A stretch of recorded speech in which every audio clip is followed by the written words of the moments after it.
Hello, folks. Welcome back. This is Chris in Central Pennsylvania. Fikile Mbalula, the Secretary General of the African National Congress, in his latest edition of the ANC newspaper, ANC Today, has accused President Donald Trump and the United States government of hypocrisy, neocolonialism, and imperialism. Of course, he has nothing to back this up. He writes in the Daily Mavericks website also an op-ed, and he says the land issue is being used to bully the ANC so that the party will abandon the fight against historical injustice of land dispossession. Interesting. The ANC's been in power for 31 years. They've had the power of Section 25 of the South African Constitution to expropriate land with compensation the entire time. 3.9 million hectares of land purchased, but we'll get into that. Mbalula says that Trump is making the Expropriation Act a scapegoat for a deeply veiled political agenda with a sinister objective. Now, what objective is that, folks? What objective is that? Well, he says the actual goal is to get South Africa to withdraw its case against Israel over the Gaza war at the International Court of Justice. Now, an objective observer here would ask the question, why? Why in the world would the U.S. devote energy to get South Africa to withdraw its bogus ICJ case against Israel? Folks, there's no merit to the South African case whatsoever. What is happening in Gaza does not meet the legal definition of genocide recognized by the international community. Also, Israel has acted in self-defense after Hamas attacked and murdered 1,200 civilians. There's no case here. Just a lot of hot air at a captured court. Now, Fikile describes the expulsion of Ibrahim Rasool, South Africa's ambassador to the United States, as an embarrassment, and also accused the Trump administration of hypocrisy because the U.S. also has legislation that allows for the expropriation of land. Now, that would make Fikile either very misinformed or an outright liar. He's playing with words here. South Africa already had expropriation written into its 1996 Constitution in Section 25. The U.S. does allow for eminent domain, but both the South African and U.S. constitutions require just compensation. It's in the Fifth Amendment. Mbalula is gaslighting, as did Ronnie Lamola. Expropriation without compensation is unconstitutional in the United States. You can't do it. So they're both lying to you, or they're poorly informed, or intentionally dishonest. Take your pick. He says that white male billionaires with roots in apartheid South Africa are playing a role in the attack against South Africa. Well, first off, there's no attack on South Africa. The suspension of foreign aid applied globally, not exclusively to South Africa. You brought this upon yourself by whining about something that no one else complained about. Ooh, woe is me. White males? What's the mention of race for? Sounds like a racist dog whistle, no?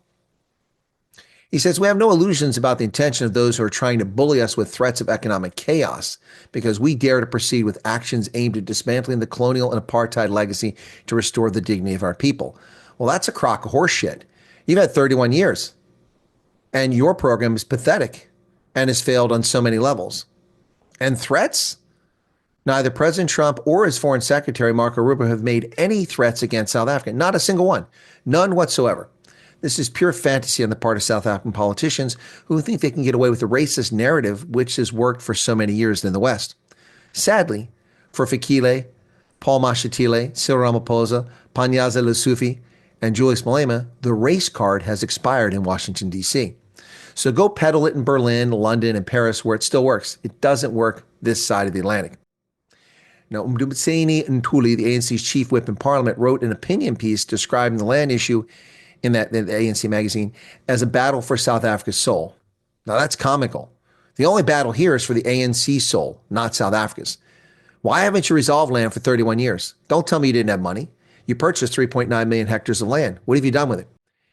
Mbalula says land reform is not theft, it's restitution. Affirmative action is not racism, it is a correction. A foreign policy that challenges Western double standards is not reckless, it is the minimum requirement of sovereignty. Now, it has nothing to do with sovereignty, and affirmative action is racist. When you exclude people based on their skin color, it doesn't matter whether you're correcting historical rights or wrongs, it's still racist. It's not correction, it's discrimination, and it's racist. And your worldview on this is completely wrong here. You fall not on the side of the angels, but on the side of the bad guys. Land reform. You are correct. Land reform is not theft, but the South African government has successfully purchased at least 3.9 million hectares of land for reform. That alone is 4% of privately held land. Now, this doesn't include any of the private transfers that have occurred over the past 31 years for land that's publicly available to purchase by anyone. Skin color has no role in it. So what did you do with the land? He said the manner in which our ambassador to the U.S., Ibrahim Rasool, was humiliated and expelled from the U.S. bears credence. We have no doubt that this agenda is bound to fail as it is predicated on a lie that cannot be sustained. What lie is that? I mean, seriously, Ibrahim Rasool was humiliated? The lies spewed by Ibrahim Rasool are what led to his expulsion. He wasn't expelled just on a whim. The inability of Fikile Mbalula to be honest here speaks volumes about the intentional effort by the African National Congress to antagonize the United States into taking action against South Africa. As early as the second week of February 2025, I began to pose the following question. Is the ANC intentionally seeking to provoke sanctions and a reaction from the Trump administration? Well, the answer is quite clear. Yes, the ANC wants to play the role of martyr. Never mind the recent action by Cyril Ramaphosa saying, okay, we need to calm down on this renaming of Santon Drive in Johannesburg. Immediately on the heels of that, Fikile Mbalula, a contender to be the leader of the African National Congress, writes this abusive, insulting, garbage op-ed in the Daily Maverick and the ANC's internal magazine, telling a whole passel of lies. Now, unfortunately, despite all the insults, the complaining, and the propaganda war intended to gaslight South Africans and the world, Trump has not taken their bait, at least not yet. The ANC continues to play checkers with Barney Fife, while Trump is playing 3D chess with Jean-Luc Picard, at least for now.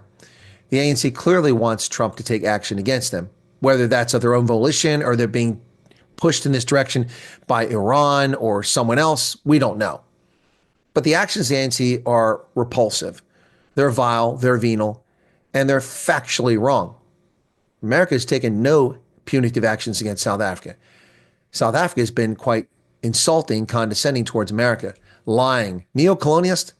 What neocolonialist? This is garbage, leftist gobbledygook that the low information voters, the 30% club, fall for. What colonialism? Show us the colonies. Imperialism? Show us imperialist action. All interactions between South Africa and the United States are done on a market basis. This is just garbage. So good luck provoking Trump. Maybe it'll pay off at one point. But for now, you keep poking and nothing's happening. And every day you expose yourself. So my recommendation is stop the nonsense. Try to come to the table. Isn't it telling that it has now been February 7th, March 7th. We're now at March 23rd. We're approaching 8 weeks, 6 weeks, going on 7 weeks since President Trump's executive order. And what delegation or which people from the embassy in South Africa that are in D.C. have approached the United States government? Nobody that we know of.